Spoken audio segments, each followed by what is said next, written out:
Joseph, welcome. Thank you for joining me.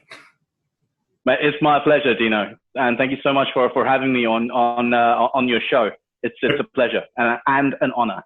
Episode 1, and it's absolutely my pleasure too. So, for anybody that is watching, Joseph Youssef, if you don't know him, Joseph's from Singapore, a friend of mine. Joseph's into business development, so we have that mutual passion in our bloods. Mm-hmm. Marketing strategy. Is a co-founder and co-host of Create the Edge. I said that without even looking at your profile. But you're also a fine art consultant and also global goodwill ambassador. So I don't need to go through too much of the intro because a lot of people know you, Joseph. So that's a credit to the work that you do. But as part of this series, my pleasure. As part of this series, we're wanting to, I suppose, help a few people around the new way of living on what we're doing, particularly around the digital world at the moment. And if they can take something new away that maybe they can implement to make their lives a little bit easier and give them a sense of routine and structure. That's all that this series is about. So again, appreciate you joining me. So my first question for you, Joseph, you're still working in Singapore. So that's great because a lot of people aren't. So that's true. That's true. Yeah. From your point of view, what's the main thing you've done that you've had to instill into your daily routine and change, given what we're seeing throughout the globe at the moment? Well, see, Gino, the main thing about Singapore is like it's a really small place. Firstly, it's like 65 kilometers by about 42 kilometers, like length and breadth of the country.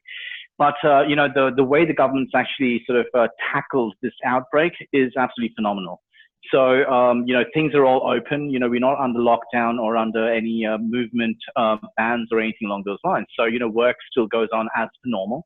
However, obviously, we've had to take on board certain, restrictions, so to speak. So, there's obviously physical distancing measures which have been put into place. We're not allowed to actually hold events, which has got more than 50 people at this present moment, attending those events. It's by law, it's not allowed. So, especially with what I do in my day job, which is as a fine art consultant for artworks here, we do a lot of events. We work very closely with some of the high commissions. We work closely with some of the really big associations, business associations, etc. And we hold a lot of events where we speak with a lot of high net worth individuals, giving them an opportunity to discuss diversification into fine arts, for example, as an asset class, so to speak. However, at this present moment, because of all the government restrictions, we've had to change our strategy quite a bit.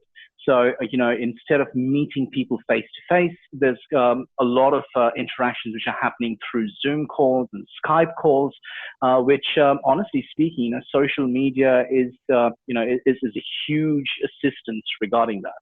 And, the term that a lot of people are using, especially with social distancing, I think we should actually re-term it into physical distancing. Because I think especially in today's world, with social media and technology, I think we are actually closer than we could ever have imagined to be. Because, we can speak to people on the other side of the globe and, without even leaving our chairs. So, physical distancing, yes, we've got to obviously, be socially aware and personally aware, which is very, very important to flatten the curve, as a lot of people are talking about. But the main difference that I have noticed, and especially my day-to-day work, is basically, having to meet people, over on a screen, so to speak, on my phone or on my laptop. But, that's the main thing.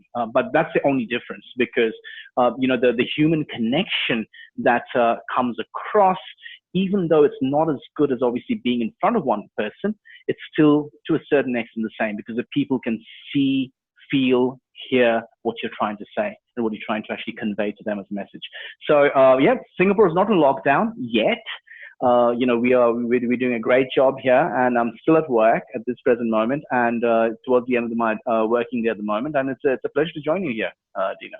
Excellent, thank you. And Joseph, when I mentioned in laughter, you're actually in work. That's not to detriment to people who have lost their jobs, because on a serious note, I am one of them, and when this video comes out, I would have done a post previously to inform people of that. So I'm like millions of people around the globe. So I wasn't making a light that people are out of work. I was just trying to bring a little of lightheartedness to the situation because, as I always say, we're all in it together. We're not alone, is what I was doing.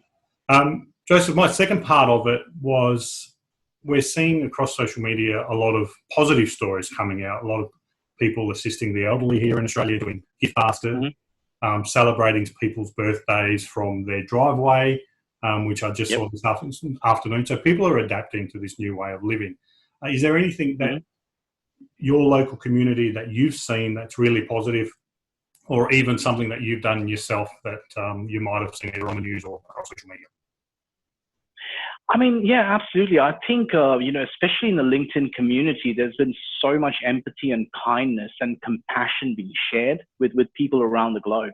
And I think, some of the shares that I've seen have literally sort of, hit at that root cause, because especially with, our daily living and livelihood that we've all had, we're just so busy, but especially with this sense of pause that the whole world is under at this present moment, it is so important for us to actually understand and appreciate the relationships that we actually have with our family, with our close friends, the compassion and kindness that we can actually provide to others around us who are not perhaps in that kind of, financial, situation to weather the storm. So, my appeal to each and everyone out there is like, just be kind.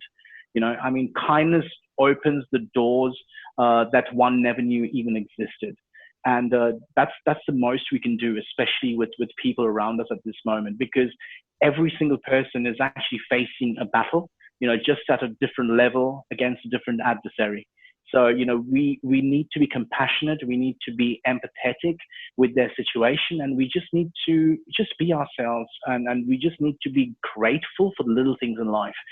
So that's my message, Dino. I think, especially with this lockdown situation, the world is just literally coming together, and humanity is shining through. Agree. And very, very well said. And stop money hoarding food and stealing toilet paper out of other people's trolleys. I don't think we need to do that, right? It's crazy. That's a topic for another day, Joseph. Hey, last question, just to throw it in there, which I didn't prep you on. Your favourite thing, given a lot of people are spending more time at home, either working remotely or looking after children, best thing for you to do at home? What's your most favourite thing to do at home? My favorite thing to do at home, as a lot of people would know, I love spending time with my kids. And, when I'm not spending time with my kids, I love going on long walks, just listening to music. I love music. I think music is something which I express myself through. And my kids are basically the reason for my sanity, as a lot of people know. So I love spending time with my kids. I'm enjoying this additional time, perhaps, that I'm getting to spend with them.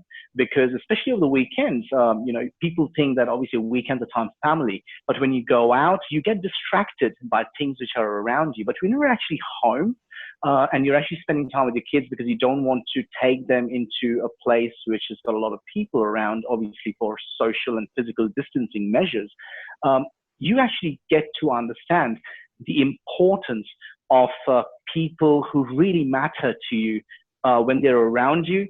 The feeling is absolutely exemplary.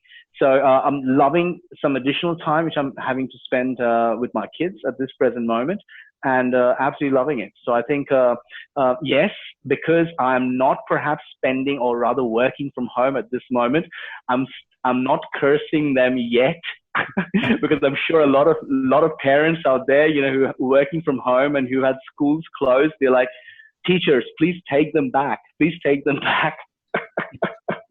Yeah, it certainly needs a lot of adaptability and a lot of patience as well. True. But Joseph, again, thank you very much for joining me on this first episode of hopefully many. We'll see how many guests we can get on and share some tips and positivity across the social media. No, absolutely. Thank you very much. And as I always say at the end of my videos, Joseph, please stay strong and always stay safe, my friend. Goodbye. Mate, it's a pleasure. Thank you. Cheers.